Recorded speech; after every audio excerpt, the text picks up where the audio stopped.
প্রথমত জানতে চাওয়া যে ট্রায়ালটা হতে যাচ্ছে, এটা বাংলাদেশের ফুটবলের জন্য অনেক বড় একটা ঘটনা, কারণ এইরকম এর আগে কখনো ঘটেনি, এবং এইটার সাথে আপনি আবার সরাসরি সম্পৃক্ত, এবং একটা কি বলবো আমি, যদি কোঅর্ডিনেট করা টোটাল ব্যাপারটাকে, সেটা করছেন দেশের বাহির থেকে। জি। প্রথমত যে এই ভাবনাটা কেন আপনার মধ্যে আসলো, যে দেশের বাইরে থেকে আমরা তো যে যার জায়গায় ভালোই আছি, কেন চাই, মানে এই ভাবনাটা কেন আসলো যে এটা করা দরকার? ধরে রাখেন আপনি যেখানে থাকতেছেন, আপনার যে নেইবার, আপনার নেইবারটা ছেলে আছে, উনি জিজ্ঞেস করছে আপনাকে যে বিএফএফ এর সাথে যদি যোগাযোগ করে আমি একটু ট্রায়াল দিতে পারি কিভাবে হবে। আর আপনি যদি না জানেন বিএফএফ ভিতরে কাউকে, তা আপনি অ্যান্সারটা কিভাবে দিবেন? ধরে রাখেন যে টাকার হিসাবে 2 লাখ টাকা খরচ করে একটা ছেলে গেল বাংলাদেশে, যাওয়ার পরে কোথায় যাবে, কার দরজা নক করে জিজ্ঞেস করবে যে আমি কোথায় ট্রায়াল দিতে পারবো? এই সুযোগটা তো কেউ করে দিতে পারবে না, তাই না? হ্যাঁ, আমাদের বাফুফের কাছে একটা ইমেল অ্যাড্রেস আছে, টেকনিক্যাল ইমেল। ওই ইমেলে তো মানুষ লিখতে পারে। তো ওখানে তো নিশ্চয়ই হাজার হাজার ইমেল যায়। হুম। তো এই আপনার নেইবারের ছেলেটা যে একটা ইমেল লিখবে, ওটা তো হারাই যাবে, তাই না? তো আমি চেষ্টা করছি যে সোশ্যাল মিডিয়া আজকাল এত দূর পর্যন্ত এসে পড়েছে যে সোশ্যাল মিডিয়া দিয়ে আমি সবার সাথে যোগাযোগ করে বাবুর সাথে কানেক্ট করে দিব। তো ফিউচারে যেমন যে জামাল ভুঁইয়ান, তারপর তারেক কাজী যেরকম কষ্ট করে বিএফএফ সাথে কানেকশন করে আজকে ন্যাশনাল টিমে খেলতেছে, আমি যেমন তাদের একটু সুযোগটা আর একটু ইজি করে দিতে পারি। আর আমাদের যেমন এরকম রানিং একটা ফ্লো থাকে যে আরো প্লেয়ার আসতেছে, আরো প্লেয়ার আসতেছে। কারণ আপনি তো ভালো করে জানেন যে হামজা চৌধুরী, শামিদ সোম, এই 2টা প্লেয়ার আমরা টিভিতে দেখতে পারি। তবে আসলে যারা কত যে হীরা আছে রাস্তায় যে খেলতেছে, স্টেপ 4 স্টেপ 5 এরকম জায়গায় যে খেলতেছে তারা, তাদেরকে আমরা কোনো টিভি দেখতে পারবো না। তাহলে তাদেরকে কে চান্স দিবে? এটাই আমার মেইন প্রজেক্ট ছিল, যে তাদেরকে ভিজুয়ালাইজ করার জন্য, তাদেরকে আনার সামনে সবার চোখের সামনে আসবো যে আছে কেউ আসলে বাংলাদেশি প্লেয়ার। তো যাই হোক, যে ট্রায়ালটা হচ্ছে এখানে আমি যতদূর জানি 40 থেকে 50 জন বোধ হয়, মানে 40-45 জনের মতো একটা গ্রুপ যাচ্ছে বিশ্বের বিভিন্ন জায়গা থেকে। অলরেডি 2-1 জন ঢাকায় চলেও গেছে ইংল্যান্ড থেকে, দেখলাম। জি। এই টোটাল প্রজেক্টটা নিয়ে আপনি কতটা আশাবাদী, বা আসলে কোন জায়গাগুলো নিয়ে, একটা হচ্ছে আশার দিক, আর একটা হচ্ছে যে আপনার নিশ্চয়ই মনের মধ্যে এক ধরনের শঙ্কাও কাজ করে যে এই ব্যাপারগুলো খুব ভালোভাবে হবে কিনা, বা কোনো গাফিলতি থাকবে কিনা, ওই সব মানে দুটো, একটা হচ্ছে যে সম্ভাবনা কতটা দেখছেন এদের ভেতর থেকে, আর একটা হচ্ছে যে শঙ্কার জায়গায় যে টোটাল প্রসেসটা নিয়ে। জি, এই উত্তরটা আমি দিব একটা কোচ হিসাবে। আমি আন্ডার 17 কোচ, অ্যাসিস্ট্যান্ট কোচ। তো আমি কিছুটা কিছু জানি ফুট ব্যাপারে, কিভাবে কোচ করাতে হয়, প্লেয়াররা কিরকম ভাবে মুভমেন্ট করে, যেই বয়সী থাকুক। আমি 13 বছর ছেলেদেরকে কোচ করে আসছি, 3 বছর ছেলেদের কোচ করে আসছি, বাচ্চাদেরকে। তো একটা যে নলেজটা নিয়ে আমি আনসার দিব এখন, ওটা হবে যে প্রিমিয়ার লিগ খেলে আজকে হামজা চৌধুরী, তাকে সাপোর্টিং দেওয়ার জন্য এমন প্লেয়ার নিতে হবে যে খেলাটা বুঝে, ফুটবলের মতো নলেজ আছে, যে বলটা পায়ে আসার আগে আমি একটা ডিসিশন নিয়ে নিয়েছি যে আমি কোথায় যাব।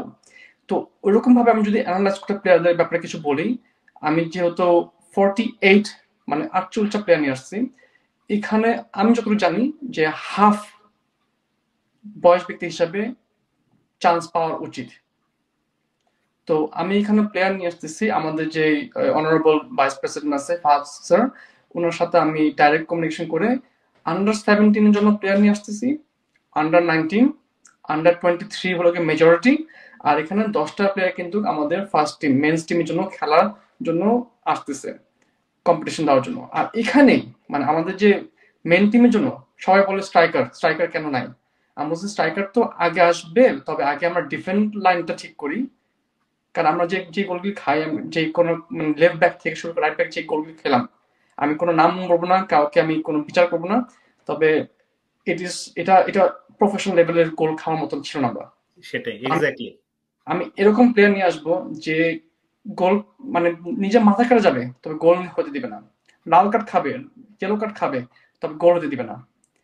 তো আমার হিসাবে হাফ যে প্লেয়ার নিয়ে আসতেছি ওরকম অ্যাগ্রেসিভ প্লেয়ার।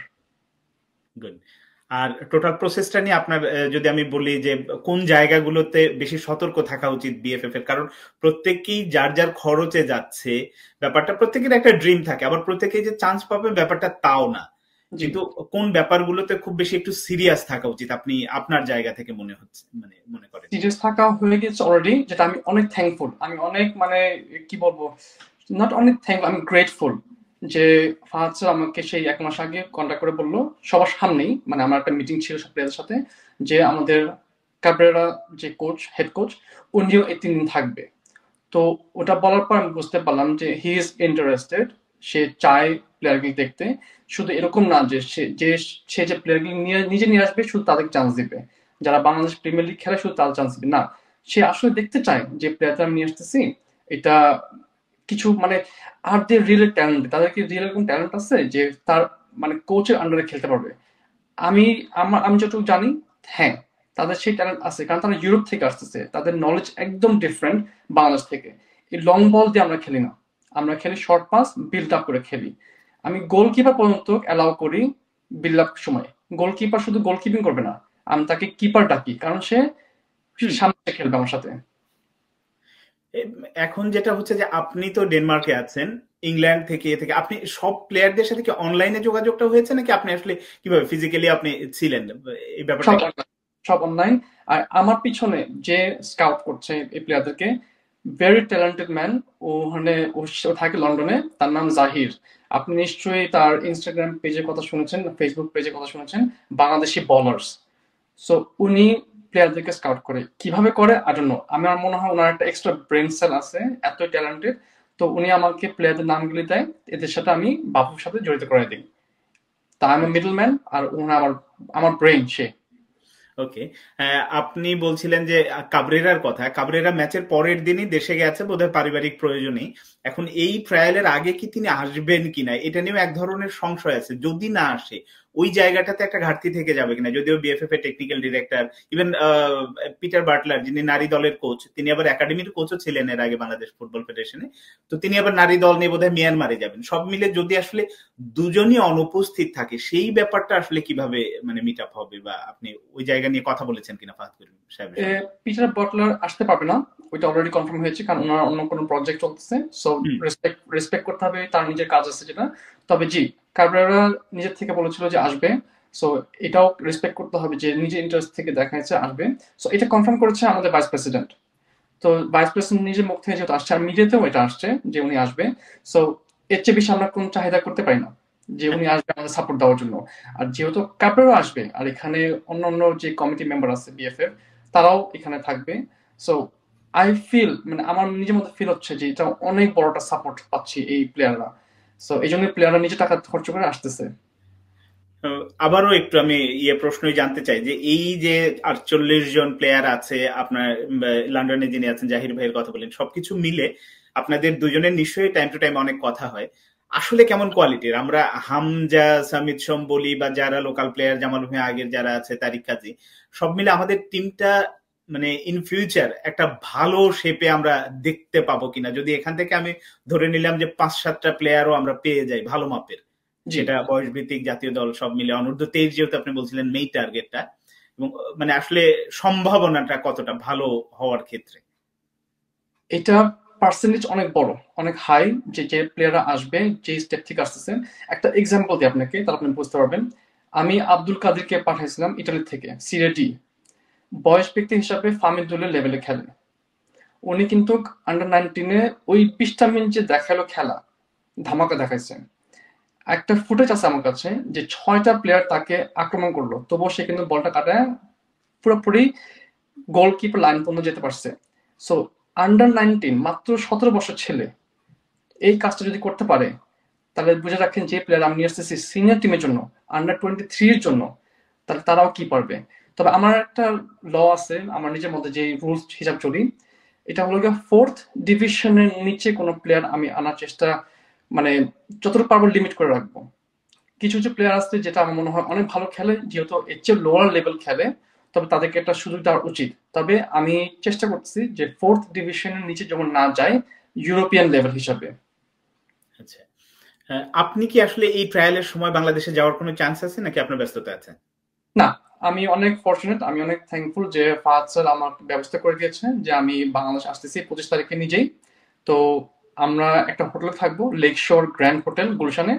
তো এখানে আমি যতটুকু দেখতে পেলাম লিস্টের মধ্যে, এখানে আমরা 25টা থেকে 30টা প্লেয়ার একসাথে থাকতেছি। আমাদের বন্ড করতে হবে, আমাদের ফ্রেন্ডশিপ বাড়াতে হবে, কারণ আমরা যখন মাঠে যাব, আমরা যাবো একটা আর্মি হিসাবে। তবে মাঠ থেকে যখন বের হব, আমরা যেমন ভাই মতন বের হতে পারি। এটা আমার ইচ্ছা আছে, এই জন্য আমরা একসাথে হোটেল থাকবো, একসাথে আসতেছি পুরোপুরি দখল করার জন্য বাংলাদেশ ফুটবল। না, এটা দখল না, আমি বলতে চাই যে আসলে বাংলাদেশে একটা রেভুলেশন হোক, এটা খুব দরকার। আপনি যেমন বাইরে আছেন, ফুটবল কোচ হিসেবে কাজ করছেন, আমি হয়তো সংবাদকর্মী হিসেবে বাংলাদেশে ছিলাম, এখন দেশের বাইরে, কিন্তু ফুটবলটাকে ফিল করি, জি ভেতর থেকে ফিল করি জন্য আসলে এই ব্যস্ততার মধ্যে আমি জানি আপনার এই যে আমি 10 মিনিট 15 মিনিট সময় নিচ্ছি, এটা কতটা মূল্যবান এবং কিভাবে বের করেছেন। আমিও হয়তো কাজে যাওয়ার আগ মুহূর্তেই আপনার সাথে কথা বলছি। তো এই ব্যাপারগুলো আসলে আমরা সামগ্রিকভাবেই দেশের ফুটবলের ভালো চাই, বা আসলে ভালো দেখতে চাই। জি ওই জায়গা থেকেই বোধহয় আসলে নিজেদের এই উদ্যোগটা বা নিজেরা যতটুকু করছি।